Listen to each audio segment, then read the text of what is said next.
Hindi ho talaga maganda yung aking pakiramdam. Kailangan pa rin nating ikondisyon yung sarili na think positive, gagaling ka. Kasi hindi naman puwedeng sabihin mo sa mga maniningil 'no, sa BDO, yung sa mga bills natin, Meralco, tubig, na parang, "Uy, wait lang, may sakit ako, 'wag muna ngayon."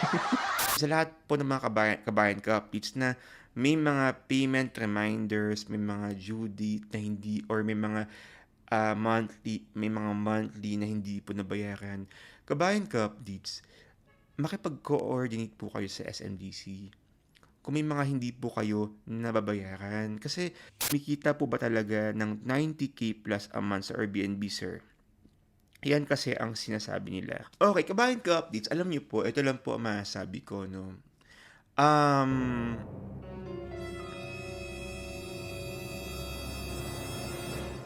so yun po. Sobrang rare lang po nito.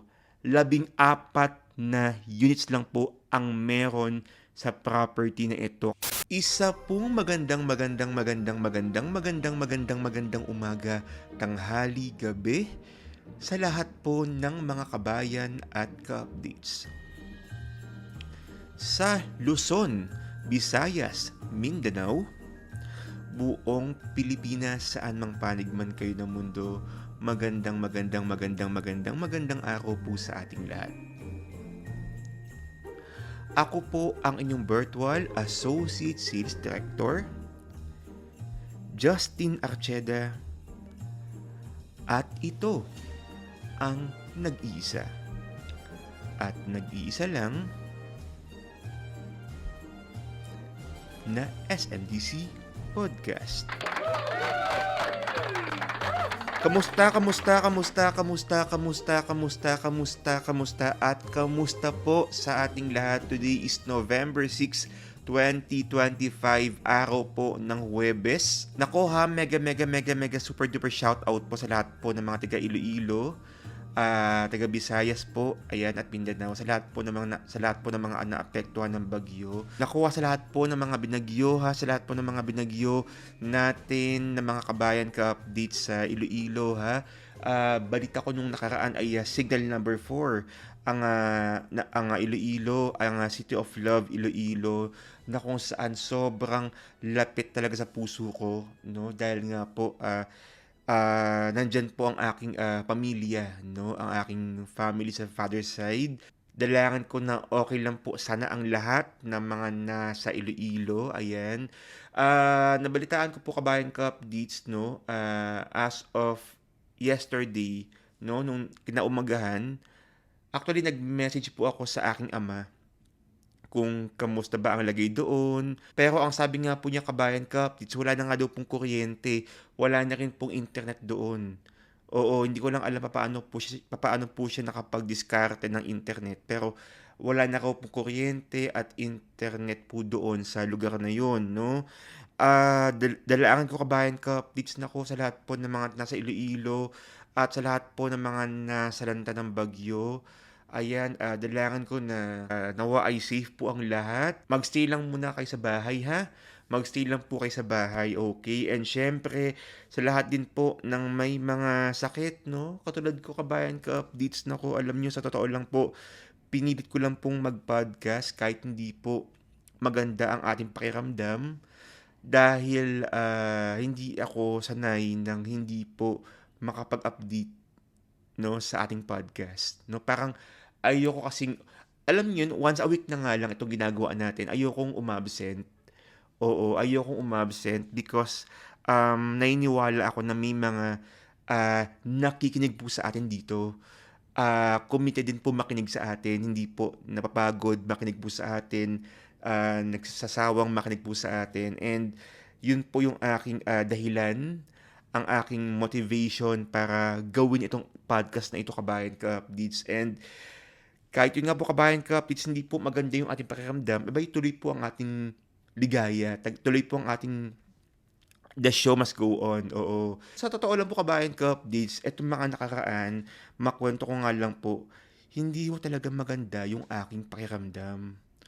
Oo, una ko pong naramdaman ito noong mga October 30. Medyo sadyang mahiluhin na po ako. Oo, mahiluhin po ako. Eto medyo weird po ito ha, parang nauna ang hilo, tapos, trinangkaso ako. Oo, nahilo ako ng mga 2 araw, pagpatak nung November 1, ah, doon po ako inabutan ng trangkaso. Hanggang sa nakaramdam po ako ng mga body pain, ah, para po akong, naduduwal. Wala po akong sipon, wala po akong ubo 'no, pero basta hilo, tapos trangkaso, body pain. Tapos yung mga kinakain ko kabayan kapits, parang yung solid food hindi po kayang i-intake ng bibig ko. Parang hirap po talaga akong makakain, 'no? So, ang ginawa ko nga lang po talaga kabayan ka-updates, talagang nagpahinga lang po talaga ako. Naku, dito ko nga talaga napatunayan yung lahat po ng ating mga riders po diyan, yung, dahilan kung bakit po may mga Grab riders 'no, may mga delivery riders. Kasi nga po hindi ko po talaga kayang bumangon. Ang kinain ko nga lang po kabayan ka-updates, ito nagpa-deliver lang po ng Chowking. Kasi favorite ko nga po yung Chowking. Hindi po ito sponsor pero favorite ko po kasi yung chow fan po nila. And nagpadagdag po ako ng halo-halo at saka ng ba to? Ng wonton soup, no? Para po sa atin. At alam nyo kabayan ka-updates, hindi talaga ako hindi ako nakakain. Ang nakain ko lang po kabayan ka-updates, halo-halo. Oo, buong araw po kabayan ka-updates, halo-halo lang po talaga yung aking pupo na ba? Magka-podcast ang daddy. Oo, magka-podcast. Doon ka. Ang aking alagang poodle. Doon ka muna, ang nakakahiya, ang daming nakikinig sa atin, biglang nagkukul. Doon ka. O sige, magpapansin ka dito. Tara. Ayan, ayaw mo naman. Well, anyways, back to the issue po tayo. Ang nakain ko lang po buong araw na yun ay halo-halo. Na-enjoy ko lang po yung halo-halo, no? Kasi malamig, tapos matamis. Pero after that kabayan ka, yung chow fan, siguro after 2 days ko nga po nakain, para nasa ref lang. Tsaka yung noodles kabayan ka updates, hindi ko talaga maintindihan talaga. Oo. Ayokong sabihin 'to pero parang feeling ko nung time na yun, parang feeling ko mamamatay na ako. Oo, gano'n talaga. Kasi lahat po ng trangkaso kaya kong ano yun talaga, kaya kong labanan. Pero ito parang hindi hindi maganda. O hindi maganda 'tong nararamdaman ko. Pero ngayon kabayan ka-update, super kumpara po nung mga nakaraan, okey na po tayo. Medyo nakakaano-ano na, nakakakain na po ng maayos. Ang maganda lang po dito sa ating nararamdaman, nakakapagbawas tayo ng kanin, 'no? Medyo hindi po tayo medyo na-enjoy ko yung no rice talaga kasi nga parang siyempre ang lakas ko pong kumain ng kanin, 'no? Pero ngayon po parang hindi po tayo nakakain ng rice. So, parang feeling ko parang slight 'no, baka nabawasan ng konti, ayan. Oo, pero hindi pa rin po maganda yung, pinanggalingan kasi nga kabayan ka updates parang iba talaga. Hindi nga ako nakapunta sa Gold, hindi nga ako nakapunta sa Sands 'no, yung mga ina-updates nga po natin. Yung mga napuntahan ko nga lang po kabayan ka updates, late ko pa nga na-upload yung mga last ko pang na-edit yung mga Ice Tower, Seal, 'yan. So 'yan pa lang po yung ating napuntahan, 'no, and, naku kabayan ka updates, sa lahat po na may mga sakit diyan, magpahinga po tayo, libreng magpahinga, huwag maggugol sa trabaho 'no, huwag niyo po akong gayahin kabayan ka-updates. Ayun na pala, huwag ho kayong magtatampo sa lahat po ng mga kabayan ka-updates na tumatawag sa akin, nagme-message po sa akin, hindi po ako nakakasagot agad. Kung alam niyo lang po kung gaano ako nag-iipon ng lakas para lang makasagot, kasi siyempre parang 'pag kayo ay, sumasagot sa ating kliyente, hindi lang katawan ang umaandar pati utak talaga. Kaya nga sabi ko kay Main, yung aking sekretarya, ikaw na nga muna ang bahala sa lahat ng mga concerns, kasi hindi ko po talaga kaya. ang hirap talaga, no? Nagpatawag din si Boss May ng meeting. Thank you so much, Boss May, sa aking sales director. Nagpatawag ng meeting nung Tuesday. Sabi ko talaga, hindi ko talaga kaya. Pero, ayun, parang sabi niya, sige, magpahinga ka na nga lang dyan. So, yun, maraming salamat po. Pero, bukas, meron kaming today, oo, mamayang umaga, meron kaming meeting. Ayan. Ayan. So, siyempre, sabi ko nga, the show must go on. Hindi tayo pwedeng, yun naman ang natutunan ko, hindi ako pwedeng parang ibibi yung nararamdaman. Parang, siyempre, kailangan pa rin nating ikondisyon yung sarili na think positive, gagaling ka. Kasi hindi naman pwedeng sabihin mo sa mga maniningil, no, sa BDO, yung sa mga bills natin, Meralco, tubig, na parang, uy, wait lang may sakit ako wag muna ngayon. Di ba kung pwede lang ngayon, di ba? Pwede wag muna ngayon, may sakit ako, pwede, kung po pwede lang umattitude talaga sa mga bills, no? Pero ako wala no? Yung SMDC nga, kahit ako, sir, hindi pa ho kayo bayad dito, no?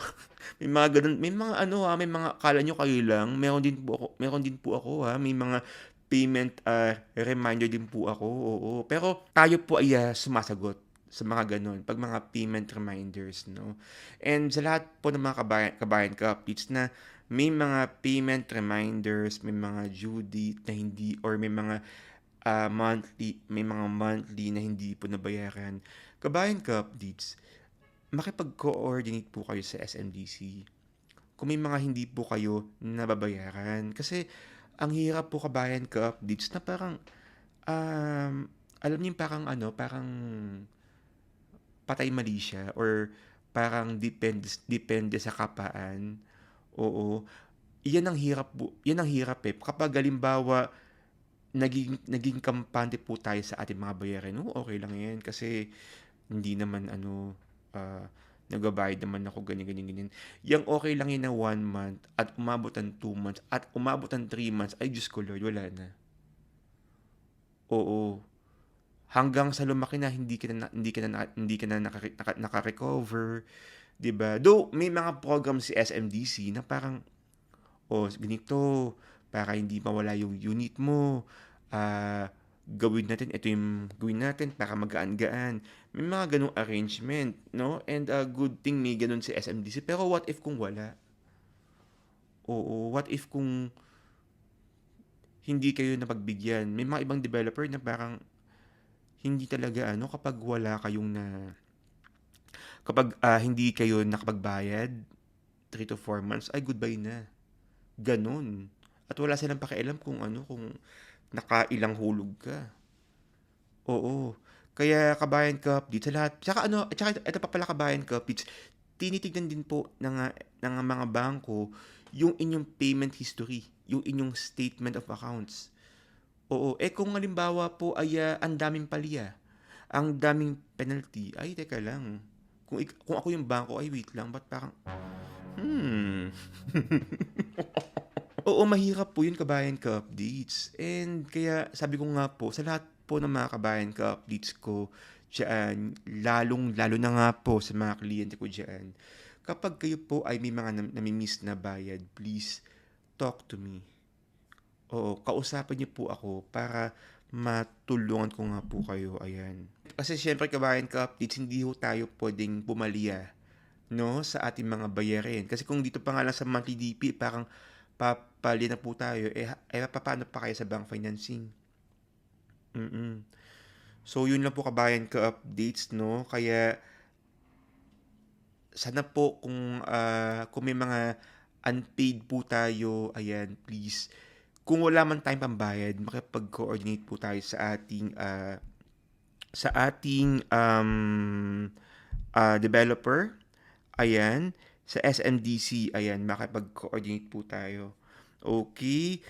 Gusto ko nga palang batiin si Grace Pancho 4810. Sabi niya, thank you Justin sa update. Sana di ka magsawa mag-updates kahit di man ikaw naging agent ko. Support na lang kita dito sa vlog mo. More power to you and God bless. Thank you so much, Miss Grace Pancho 4810.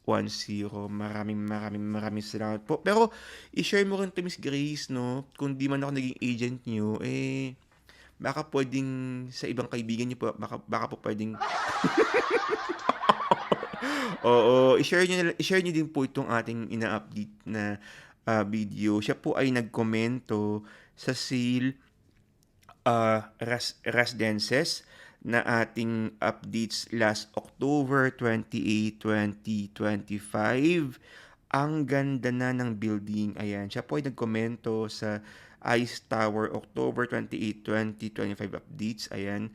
Eto ha, merong kasing tanong dito at gusto ko talagang sagutin ito kasi ang dami rin pong nagtatanong talaga nito, no? Parang ano kasi, parang ang dami nagsasabi parang too good to be true daw ang pangako ng mga, kasi ang daming nagko-content talaga or ang daming nagpo-post sa Facebook, ganyan, ah, para po i-market ang mga property.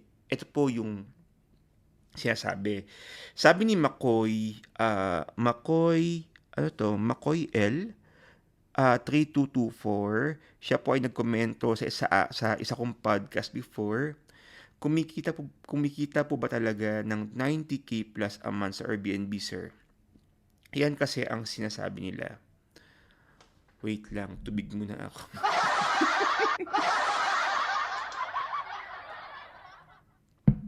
Napainom sa 90K, no? Oo. Okay, kabayan ka updates. Alam niyo po, ito lang po ang masasabi ko, no? Um,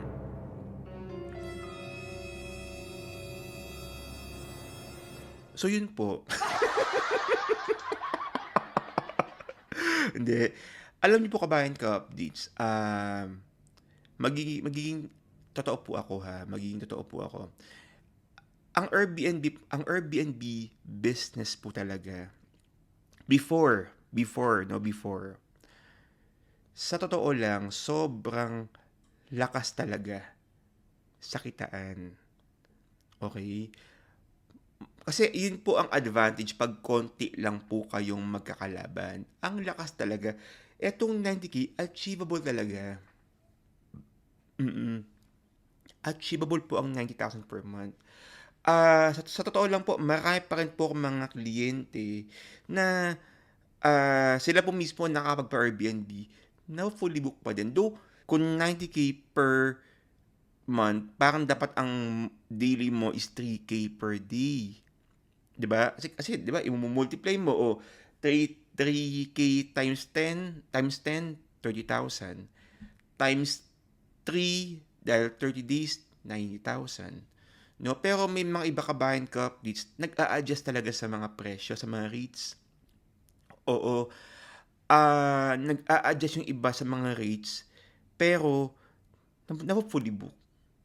May mga iba naman talagang naninindigan doon mismo sa ano, sa ganung month, sa ganung daily mismo, pero medyo nababakante. Okay? So, iba-iba kabayan ka updates, no? Depende pa rin talaga, sa akin na depende pa rin po talaga ito sa location, perspectives ng unit na siguro bingin-bingin na po talaga kayo sa sinasabi kong ito sa perspectives, no? Kasi importante ang perspectives ng unit. Hindi lang po ito sa view, sa eyes ng property, no? So, sa overall experience ng tao, kasi word of mouth talaga ang magdidikta para dumami rin talaga ang bookings mo, no? May iba rin na parang inaasa po nila sa mga leasing agent. Kasi may mga times na, or property manager, ayan, property management, no? Kasi most of our clients po nasa ibang bansa. Kaya nga, yung lahat nga po ng mga kliyente ko sa Ice Tower, and talagang kinontrata ko na, sabi ko, wala na kayong iisipin, ako na pong bahala. Oo. So, naggaganon na po ako, no? Kasi nga, um, as part of our service, ayan. Okay. So, sa totoo lang kabayan kapits, ako naniniwala ako na magiging achievable pa rin po etong 90K. Depende po mismo sa magiging diskarte po natin. Diskarte para i-promote yung unit, yung Airbnb mo. Kasi yung iba hindi naman lahat talaga na nagpo-post. Yung iba hindi naman talaga lahat parang nag-market, parang naka-Airbnb, yan lang, andiyan lang. Pero hindi lahat ganun. So, may mga iba, tayong mga host na talagang sobrang creative. Gumagawa ng Facebook page, no? Punta ka sa Airbnb, dito ka mag-book, ganyan, ganyan, ganyan. Kasi pag Airbnb kasi medyo safe ka eh. Pero kapag Facebook parang, ewan ko ha, parang hindi talaga ako at peace sa Facebook talaga. Pag galing sa Facebook at mag-inquire, ay diretso ka sa link na ito para makapunta ka sa Airbnb. Ayan. And yun nga po kabayan ka updates, no? Sa mga nakaka-experience na ginawa ko na lahat yung Justin eh. Parang nag-promote na ako, nag-boosting na ako, naggawa-gawa na ako ng content, kumuha na ako ng influencer, ganyan, pero wala pa din, no? That's the time na kailangan talaga mag-adjust ng property. Oo. Kasi nga, agad kabayan ka, we have to understand this is business. Hindi siya yung hindi ko kayo i-hype dito na parang, hindi kaya yan, ganyan, ganyan, ganyan, ganyan. I'm sure maraming magagalit sa akin dito ng mga ibang consultant. Pero ito yung totoo eh. Negosyo po ito, hindi po lahat ng pagkakataon ay happy. Kasi kung negosyo yan at laging maganda ang araw ng negosyo mo, baka monkey business na po yan. Oo, hindi po lahat ng negosyo ay merrier. May mga pagkakataon talaga na hindi talaga. Oo. Kaya yun nga kabayan ka updates, parang sa akin, siguro ba kailangan natin mag-adjust sa rates or kailangan ibahin yung approach sa market, no? Or di kaya baka it's about time para mag-iba tayo ng business idea. Oo. So, dyan papasok ngayon yung Ice Tower, yung Gold Reso, yung mga property na yan, yung Ice Tower and Gold Reso, yan po yung mga property na hindi lang po pwedeng Airbnb ang gawin po ninyo. May office din po na pwedeng gawin. No? Pwede mong paupahan yung opisina per day. O hindi ka question ng SMDC dahil syempre reso nga eh. Plano ko nga parang gagawin kong office.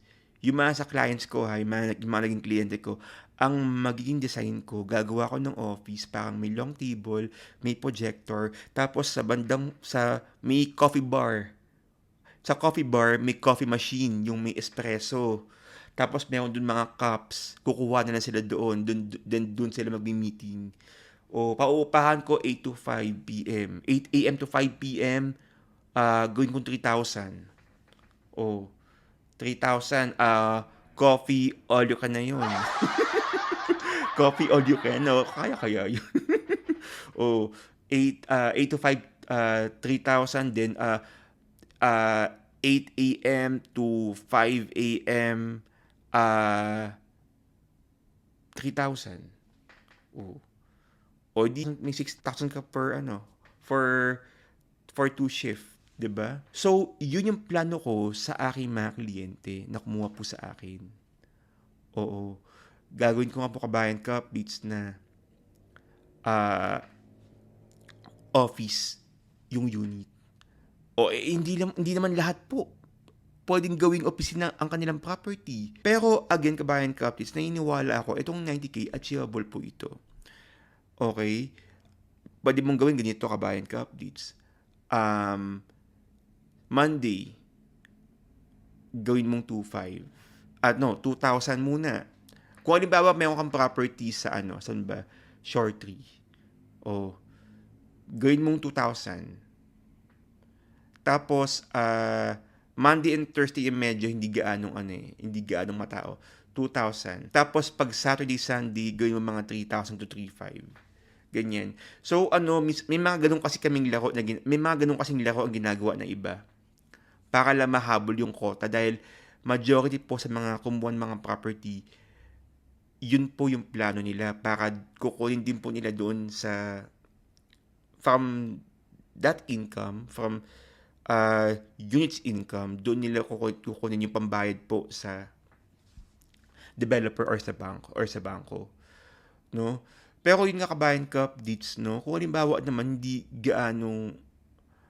kung hindi gaanong ano talaga, pinaghandaan yung property, yung unit mo, hindi mo pina-interior, well, kailangan talaga natin mag-adjust. Oo. Adjust po tayo. Ay, hindi pwede. Ano to? 5-star hotel. Talo mo pa yung mga 5-star hotel like Okada, ganyan. Ano to? Diba hindi pwedeng ganun. Kailangan matuto tayo mag-adjust kabayan ka-updates, no? Pero sa'yo, Makoy L3224, kung may property po kayo, yes, achievable po talaga ito. Kailangan lang ng tamang marketing strategy at diskarte para ma-promote yung property. Oo.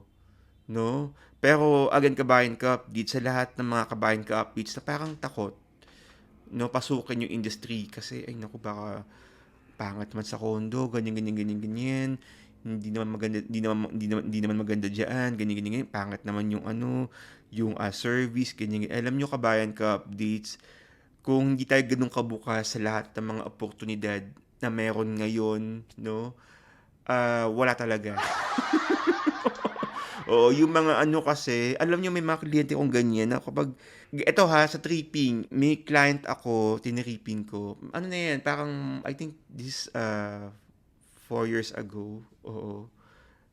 Tiniripping ko, mag-BFF sila, yung isa, nagpa-tripping mismo sa Fame Residences. Tapos, kasama niya BFF niya. Mm-mm. So, basta lahat ng mga sinasabi ko, lagi siya may kontra. Oo.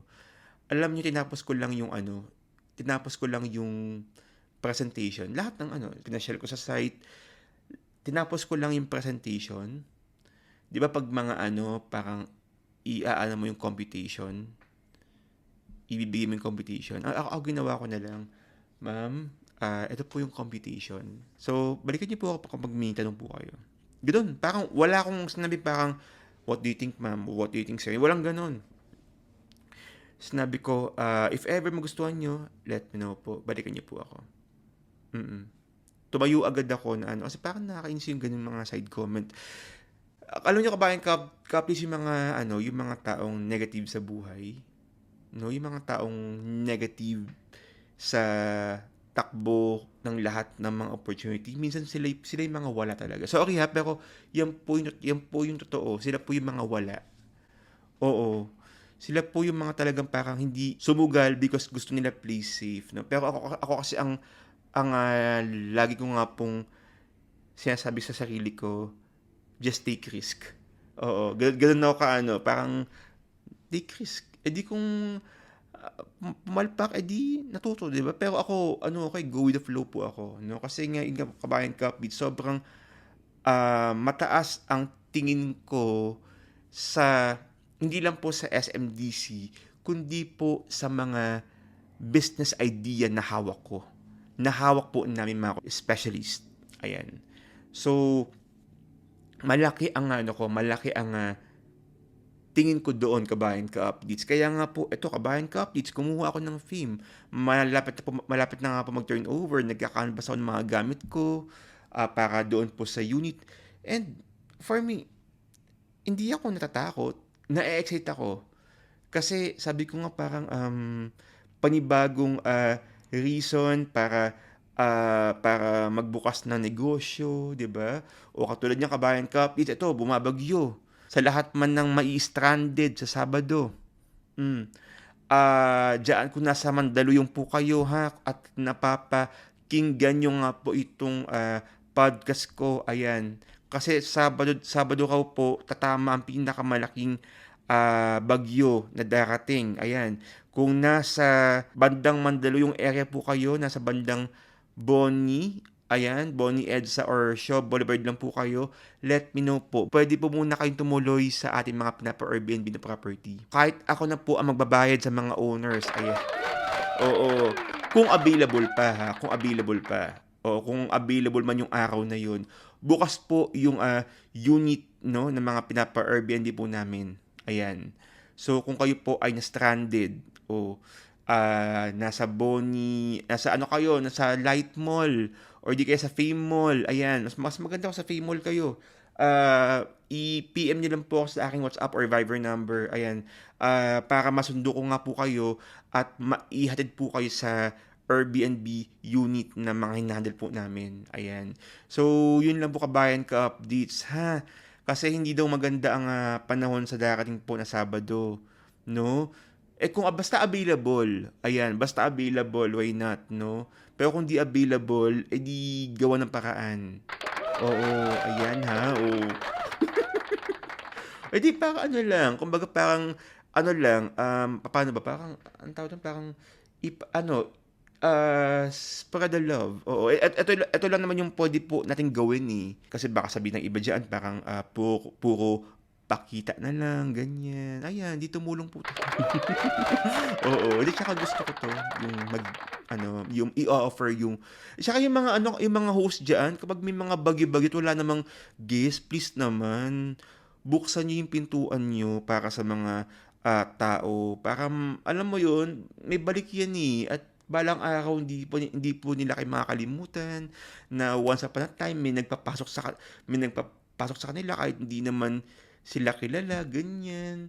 Alam mo yun, may balik po yan kabayan ka-updates, no? And ipanalangin natin, malay nyo naman, di ba kabayan ka-updates, o kapag dumating yung time na wala kayong booking o mayroon silang balikbayang kabayan ka-updates na kailangan ng hotel or B&B, o nako, di kayo po kukontakin. Oo.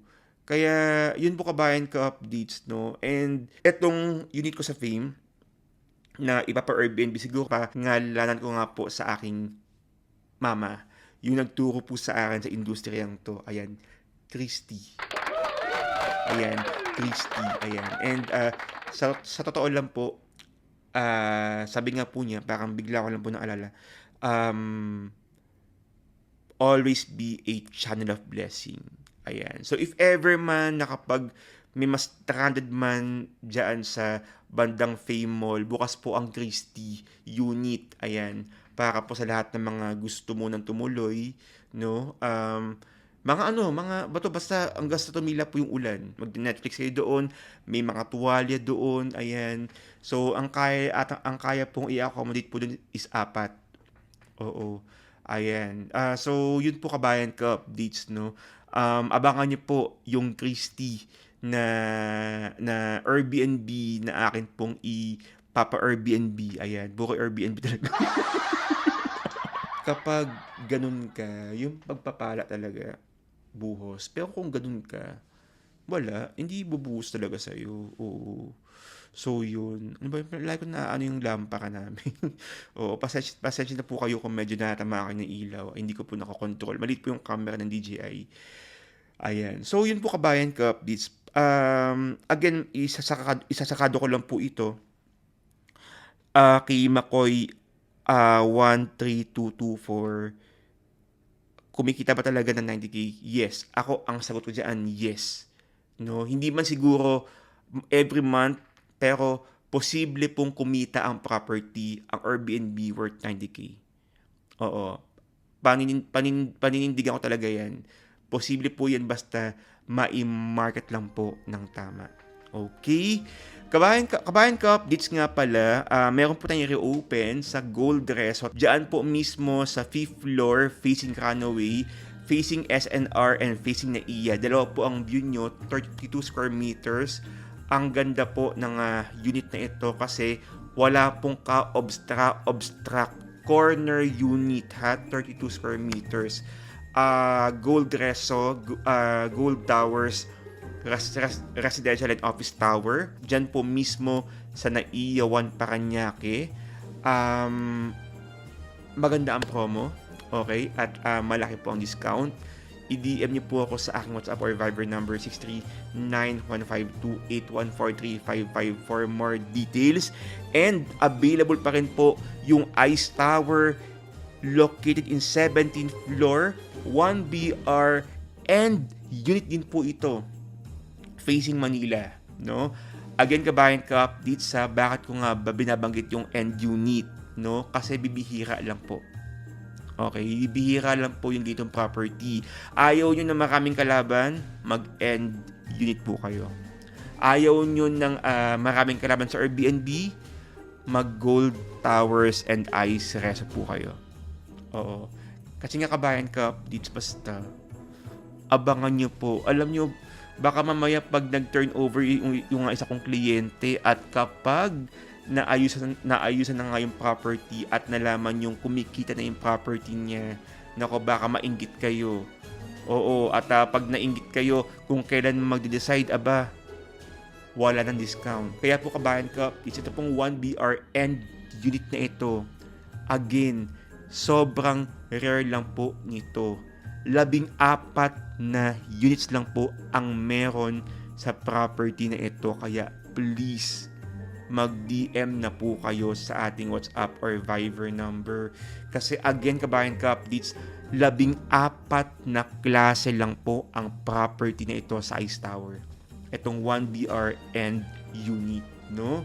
And syempre, I think 4 na tao na po ang nagtanong sa akin kung meron pa bang mababang unit or mababang level na 1BR sa Air Residences. Kabayan ka updates, available po ang 1BR na mababang level sa Air, no? Located po sa 11th floor. Okay? So, kasi may iba dito parang ayaw ng higher floor. 11th floor kabayan ka updates, nag-iisa lang po na 1-bedroom unit sa Air Residences Makati. Ayan. So sa lahat po ng mga kabayan ka-updates dyan na gustong malaman ng buong detalye ng 3 property na yan, please DM me on WhatsApp or Viber. That's 63915281435. That's 63915281435. Okay kabayan ka, sa mga bago po pala dito po sa ating YouTube channel, please don't forget to like this video and subscribe to my channel para po lumaki po ang ating pamilya ka-updates. At sa lahat po ng mga hindi pa rin po naka-follow sa Spotify and Apple Podcast, no, mag-follow na po kayo. Please paki-like din po ang ating Facebook page. And sa lahat po ng mga nakikitambay sa ating SMDC ka-updates live stream, hello po, magandang araw po sa ating lahat. Ayan. Once again, maraming